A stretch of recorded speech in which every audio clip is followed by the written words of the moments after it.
Halo teman-teman, saya Dian. Sepertinya saya clairvoyant. Aku sambil live di TikTok. Dan di sini banyak teman-teman yang banyak bertanya tentang banyak hal. Ini ada salah satunya. Kak, di rumah saya sering banget uangnya hilang. Kalau saya tanyakan itu yang nyuri adalah ular atau naga. Jadi teman-teman kalau dapat kejadian apa-apa, jangan buru-buru nanya ke dukun atau orang pintar. Karena kadang-kadang jawabannya tuh suka ngaco, jawaban marketing.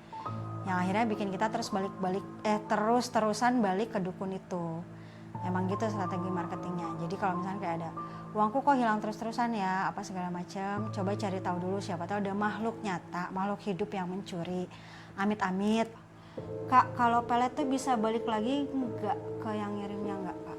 Kalau pelet itu kalau ketahuan terus yang nanganinnya benar, sebenarnya bukan balik sih, tapi orang yang ngirim itu bisa dapet musibah gede kayak penyakit apa atau apa gitu. Itu bisa banget ya, namanya hal-hal buruk kalau dikirim terus balik itu akibatnya berkali-kali lipat. Makanya Kak pernah lihat spirit hewan nggak, kayak kucing, binatang piaraan? Kayaknya aku pernah deh Kak, kayaknya pernah, tapi ya udah mereka kayak kucing aja gitu, biasa aja, nggak ngapa-ngapain. Nah, beda lagi nih. Jadi misalnya ada manusia yang dulunya sakti banget nih. Orang zaman dulu kan sakti-sakti ya. Terus mereka itu kayak punya pegangan, biasanya kalau nggak macan, ada juga yang ular, kuda, ya kan? Paling banyak di Indonesia itu macan. Mau Jawa Barat, mau mana macan. Aku juga nggak tahu kenapa. Paling banyak itu macan pegangannya mereka. Ketika ada spirit yang menyerupai orang zaman dulu ini nih, yang punya pegangan macan, nah si macannya tuh ngikut gitu, kelihatan gitu. Tapi kalau hewan yang udah mati spiritnya, sebenarnya aku jarang lihat, tapi aku pernah lihat kucing. Itu pun aku yakin nggak yakin. Anakku juga pernah lihat, tapi kucing. Ada apakah dari jenazah yang talinya nggak dilepas? Enggak. Jadi gini loh, karena ada kepercayaan kan, sudah berakar banget, sudah turun-temurun terutama di Indonesia, bahwa ada hantu yang namanya pocong. Lalu mungkin ada seseorang yang menyebarkan rumor, merasa tahu, terus bikin sendiri bahwa pocong itu adalah hantu dari jenazah yang talinya lupa dilepas, ya kan? Didengarlah sama jin iseng. Oh, ternyata ada kepercayaan gini ya di sini.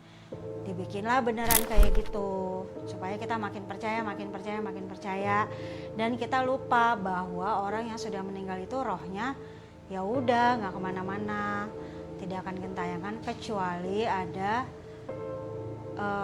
kekuasaan Allah yang mengizinkan roh seorang manusia itu untuk kembali ke dunia, entah apa tujuannya. Tapi kayaknya kalau bukan orang-orang suci kayaknya enggak deh gitu. Bedanya entitas demon atau iblis dengan entitas lainnya? Ivan Setiawan.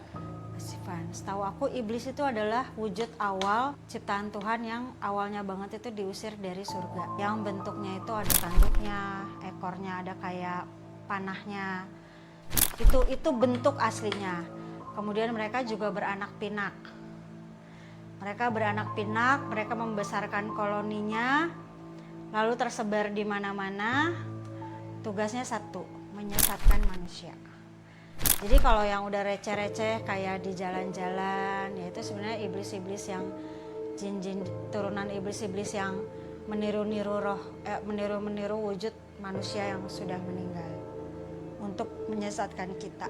Kak, apa bisa spirit itu kita jadiin teman? Apa efek negatif kalau kita berdampingan dengan spirit? Saran aku sih enggak ya. Karena satu, mereka itu kan enggak fleksibel ya. Tujuannya tuh cuma satu, untuk menyesatkan kita. Kadang mereka seperti memberitahu sesuatu yang akan terjadi ke kita. Ya mungkin mereka memang tahu itu, tapi dengan harapan kita nih yang manusia percaya sama mereka, pada akhirnya kita bergantung sama mereka gitu. Jadi sebenarnya efeknya apa? Efeknya jadi kita lupa sama hal-hal nyata yang harus kita lakukan. Terus kita jadi bergantung sama mereka. Mereka tujuannya cuma satu, buat menyesatkan kita aja. Bahkan spirit leluhurku yang selalu yang sering aku temuin, yang sering ngasih nasihat baik-baik aja, salah satu nasihatnya adalah jangan tinggalkan Tuhan.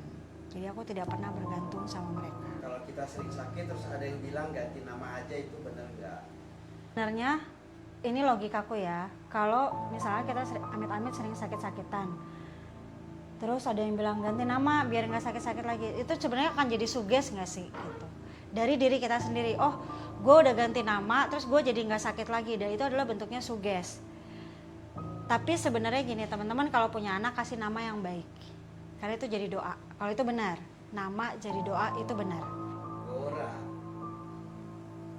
apa yang dilihat pertama kali ketika tahu kakak indigo? Sebuah entitas jin yang menyerupai mamahnya papaku, yang waktu aku lahir beliau sudah lama meninggal. Izin tanya Mbak, jika tiba-tiba kita apa itu? Merasa merinding, apakah saat itu ada entitas ya? Memang salah satu ciri ada entitas di dekat kita itu merinding sebenarnya. Ada juga biasanya terjadi itu ketika suhu tubuh kita tiba-tiba turun. Gitu kan, kalau dingin merinding ya. Sebenarnya yang paling pertama berasa ketika di dekat kita ada entitas itu biasanya kalau benar-benar itu sesuatu yang buruk, baunya tuh busuk ya, kayak bau-bau busuk tapi samar gitu, terus kayaknya tuh baunya cuma ada di dalam hidung gitu loh. Jadi misalkan kita udah nyari-nyari nih, nggak ada sumber baunya, tapi tuh bau itu tuh kayak nempel dalam hidung, jadi bukan kita hirup tapi nempel dalam hidung gitu. Itu salah satu manipulasinya mereka sih sebenarnya. Oke teman-teman, tanya jawabnya cukup dulu, aku lanjutin di live TikTok. Teman-teman boleh bertanya tapi dengan bahasa yang sopan ya. Nggak boleh ada sara, tidak boleh memfitnah, tidak boleh menghina, supaya kita tidak terbiasa. Walaupun di sosmed ngetik itu gampang, ya kan? Jadi kalau mau percaya nggak apa-apa, nggak percaya pun sangat nggak apa-apa. Terima kasih. Mudah-mudahan apa yang aku sampaikan ada hikmahnya dan bikin kita makin percaya sama Tuhan Yang Maha Esa, makin percaya bahwa kita adalah makhluk yang paling mulia. Jangan lupa berdoa, jangan lupa bersedekah, cintai dirimu, cintai keluargamu. Semoga hidup kita semua baik-baik aja sampai akhir. Selamat malam.